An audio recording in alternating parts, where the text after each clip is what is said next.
and welcome to the show. George here in the guise of my Hot Wheels Land Rover Defender 90. I hope you're well. Hope your week is going good so far. So I've been thinking for a while that I should do my third AliExpress diecast haul, and that's exactly what I've done, friends.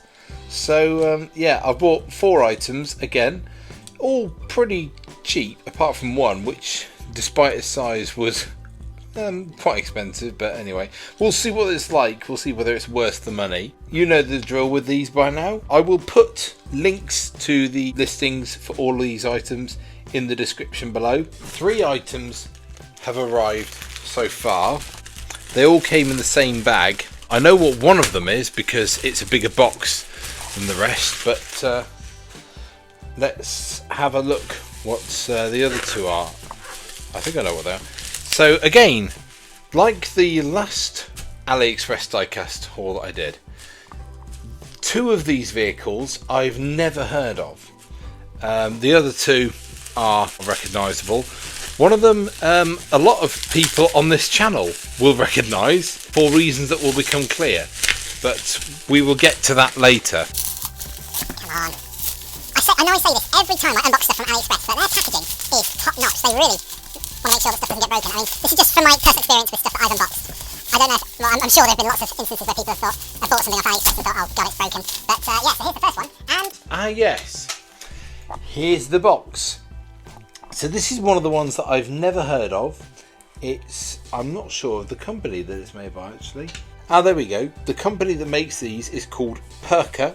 It's a 1/64 model, and it is, I believe, some old model of Lada. I think Lada was some sort of Czechoslovakian company, but I really like the design of it. It kind of looks like an elongated London taxi, almost.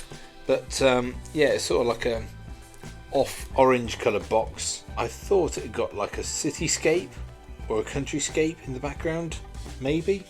But what I do know is I'm going to get it out, and I've just realised that I don't have my scissors because my dad has pinched them again. So I'm going to get my Bluebird K7 letter opener. There we go.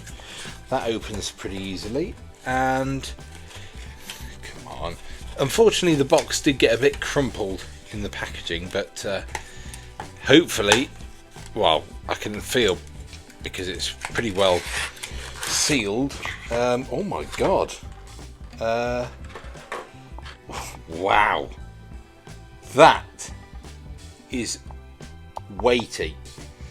Yeah, it's all diecast. Diecast base, diecast body. It has also real rider tyres. Don't know if you can see the rubber effect on there, but that is really nice. It's so glossy. The little number plate at the back is plastic. It does feel a bit sharp, but yeah, I'm gonna have to be careful with that. The bumpers are plastic as well, but yeah, that is super nice. I just wish I could remember exactly what sort of Lada this is.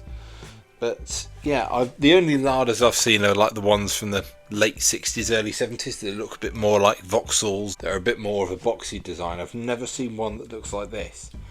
But that is beautiful. And again, like I said, this was not expensive. So yeah, that is really good. And oh yeah, they've got the number plate nicely detailed as well.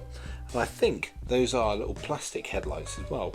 I know plastic headlights don't look so nice, but it does give a little bit more realism to it. But yeah, that is super nice. Next, we're going to go for this one, which feels slightly bigger and it feels a little bit more rattly. So yeah, this one's actually, oh god, it's even more well packaged. Oh god, hang on.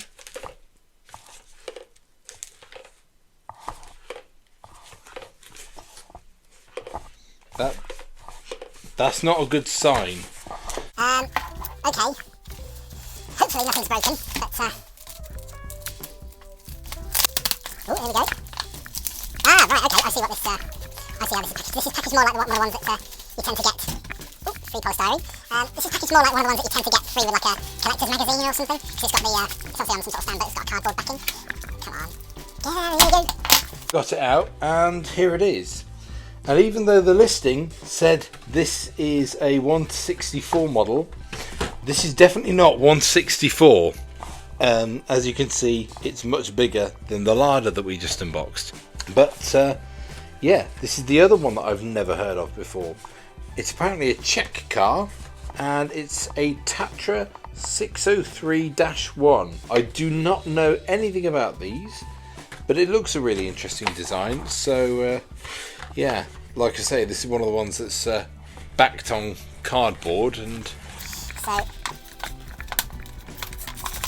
that's all right. now I'm worried because I want to find out what that rattling was. Ah, okay, it's just one of the tyres. Yeah, it looks like it can go back on all right. So yeah, what an interesting design. Oh god, it's even got little fins at the back. Wow. Well, what I'll do, I'm going to look these up, get this off the stand, pop the tyre back on, and yeah, I'll reconvene in a minute. Also, before I do this, I've just noticed, I thought it was the tyre rattling around, but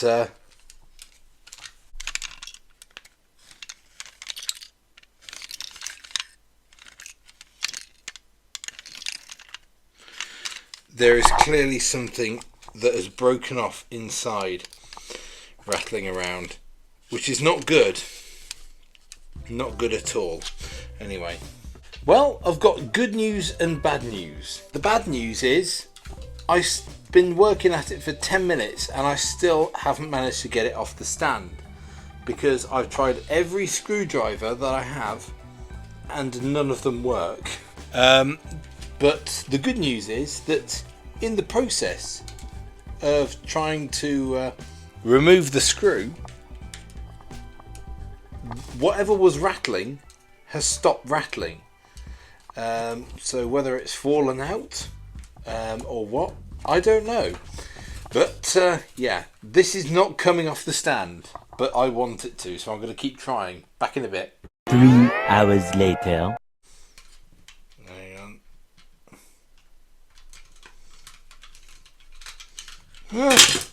Hey, we made it. Right, I had to take the tyres off the front so that I could get it off, but there they go, back on, and there is no way on God's green earth that I'm putting that screw back in, because, well, I'll keep it just in case, but knowing what was happening just then, I probably won't be able to get it back in. But yeah, I will finally go and do a bit of research on it. Back in a sec. I've just had a look on Wikipedia, and yes, I know Wikipedia is not the most reliable place to go for information, but it's quite an interesting story. Just long and the short of it, the Tatra 603-1s were produced by the Czechoslovakian car manufacturer Tatra between 1956 and, surprisingly, 1975. These cars were rear-engined, and they were a continuation of Tatra's series of luxury streamlined sedans, which started with the Tatra 77, apparently. In socialist Czechoslovakia, only high-ranking heads of state and officials could afford to drive these. But these were also exported to several different countries as well. But that's enough about the history of the Tatra 77. Let's have a look at the model. Yeah, I mean, the base is very squishy. I'm very glad that whatever was rattling around inside it has stopped rattling. I don't want to find out what it was, because that will hinder my enjoyment of it. The paint job on it is very nice. It's got some nice gem headlights at the front. Surprisingly 3 headlights, which is interesting. It's actually similar quality to some of the Carrarama and Oxford Diecast models, the 1/43 ones that you get in the UK. Got plastic bumpers at the front and back. The wheels are very nice. It's all a plastic base. The windscreen wipers are plastic, but they're fitted very nicely. And unfortunately as well, the rear fins with the brake lights are all plastic, but they feel pretty sturdy as well. I like how it's a split windscreen at the back, which is really interesting. It's again that retro futuristic style that I really like, and just a really interesting, unique car. Well, I know it's not unique, but just, well, in terms of Western design, shall we say, I really like that. As I was getting it off the stand, I thought to myself, oh god, this is going to be terrible. But no, I'm pleasantly surprised with that. Jump cut. Because, yeah, me being my autistic, inquisitive self, I thought, well, I'll unscrew the base plate on the Tatra. There's got to be something that's rattling, and, you know, it can't have just fallen out. Sure enough, I did find the culprit. It was the steering wheel, which unfortunately in transit had somehow broken loose and snapped off the dashboard piece inside the car. So it's upstairs at the minute in an attempt to fix it. And if you don't believe me, here's the base and here are the seats. The rest of it is upstairs, but yeah, we'll leave all that there for the minute. And finally, I'm going to bring in this bad boy. So this is not a car, it is an aircraft. And I've known about this aircraft for years. I've seen lots of videos of it on YouTube and Instagram. It's quite a famous one, and I think it's actually the largest aircraft in the world. It's some sort of transport aircraft. But all will be revealed once I get into this. There you are.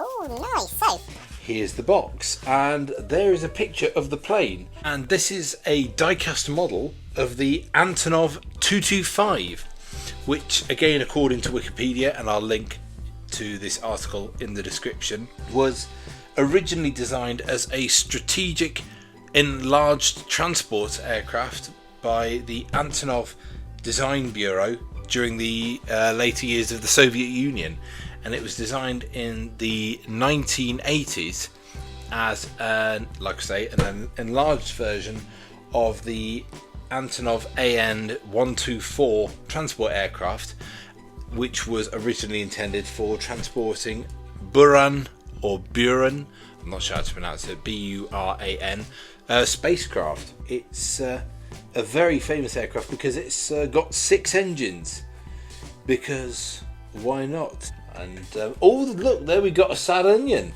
your guarantee of quality. And also you can throw your hand out and spray 3 different arrows going in different directions. So that's something to look out for. The design is really good. It's got lots of pictures of the Antonov, including one on the top of the box, which is really interesting, of the nose of the aircraft up where they're loading. I've no idea what that is, but it's a big thing into the fuselage of the aircraft. On the side it's got Antonov AN-225 Mriya, because that's what it's called. Then we've seen the picture on the bottom. On the back of the box is another picture of the aircraft. Feels weighty. So I'm just going to open up the box. Oh, like we're upside down. And oh wow. Well, yeah, they packaged it well. Yeah, that's awesome. Also just noticed that it comes with a little undercarriage which you can attach.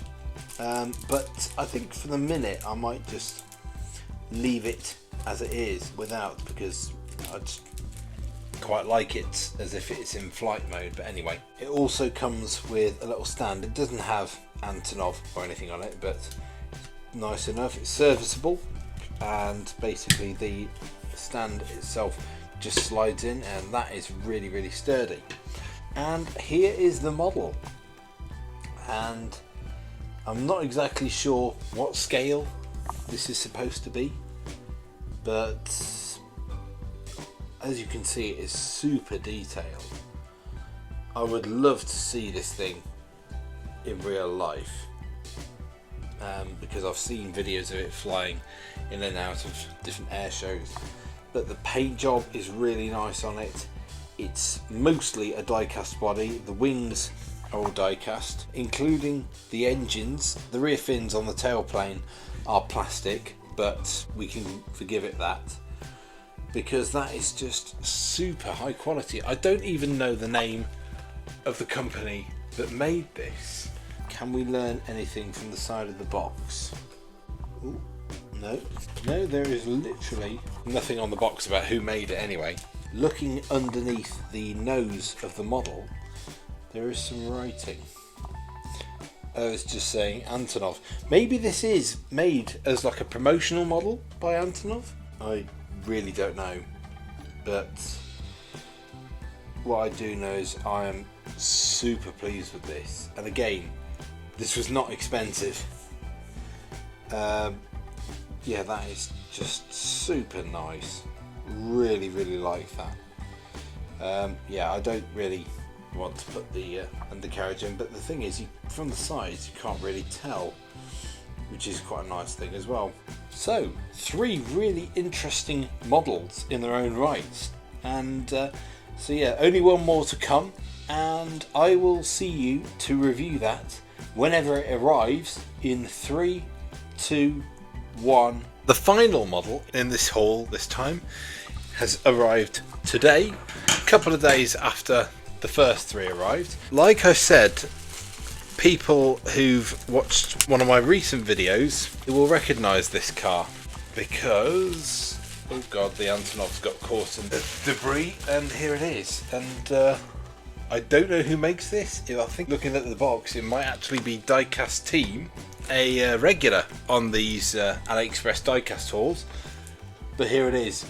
You recognise it now? It is the Nissan Skyline R34 from Too Fast Too Furious. Oh no, it's actually by Time Micro. I just wanted a proper metal version of this car, as well as the bigger Lego Technics and Lego Speed Champions versions that I've got.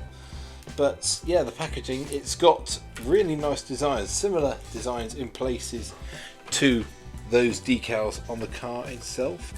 Let's not beat about the bush any longer, and let's get this baby open. This feels a very high quality box, similar sort of quality box that we got on the Mitsubishi Outlander from the very first video. And yeah, there it is. It feels very nice quality. And I guess the proof of the pudding is unscrewing the car from the stand. So, oh yeah, we're doing a bit of purchase here. Oops, I'm not finished yet. Actually, I guess. Oh, there we go. Oh no, there's a second one. Well, that's a sign of quality, you know, that where they have 2 screws. It means that the thing is actually worth getting off. Ooh. And here it is. Yeah, that's a nice little model, that. Die-cast body and base, real riders, rubber tyres. The detailing on the chassis is painted as well. Sadly, the wing mirrors do feel a bit precarious. And yeah, I can see all the details where Lego got the inspiration for everything from. So yeah, I guess that's why I wanted it. Oh yeah, and even on the interior as well. Oh, that's awesome. And you can see the nitrous oxide canisters. That's nice. Really like that. Another company to add to my list of AliExpress diecast to patronise in the future. There you have it. Well, apart from the incomplete Tatra, I'll come back when it's all back together. So I'll see you in a little bit. They said it couldn't be done, but after going to town today and getting a new tube of super glue with my dad's help, the Tatra is in one piece again. I don't know if you can see, but it finally has the steering wheel glued back in place. How long it will stay there, I'm not sure. It is no longer rattling. There you go. That is the next AliExpress diecast haul over and done with. I think what I'm going to do, as I've done with my other AliExpress diecast videos, is rank these in terms of quality. Not in terms of my favourites, but in terms of quality. Unfortunately, at the bottom is definitely the Tatra. I'm not sure which company made this. I can't see any maker's marks underneath. But yeah, the fact that one of the tyres had come loose in transit and the steering wheel inside had broken off, and I had to literally unscrew it to find out what was rattling. It's yeah, you can hear how flimsy the plastic base is. So yeah, unfortunately that's at the bottom. As for third, second and first place, I'm really not sure, because the Lada, the Antonov and the Nissan Skyline R34 are so high quality that I just really can't determine which is which. I mean, you know, the Lada and the Skyline, they're both really heavy models for their size. They're both metal bases and bodies, real riders rubber tyres, fully detailed interiors, and yes, with the Antonov, yeah, I know the stand is plastic, but it's sturdy, and I know that the tailplane and the tail fins on the aircraft itself are plastic, but the rest of the model is really nicely painted. It's all metal, and I love the fact that it comes with undercarriage that you can fit onto it if you want to. I think it's a three-way tie really for the first place. I will put affiliate links to the listings in the description below this video, and otherwise, if you did like this video and you like what else you see on my channel, don't forget to like, comment if you fancy, and subscribe if you haven't already, and I will see you in one of my guises in the next video, whenever that is. Cheers for watching, guys. Take care. And you'll open up your window and you'll suddenly find that a peanut has knocked on your door. It doesn't make sense, it doesn't make sense, but if you understand this, then you're mad. It doesn't make sense, it doesn't make sense, and the singing is also quite bad.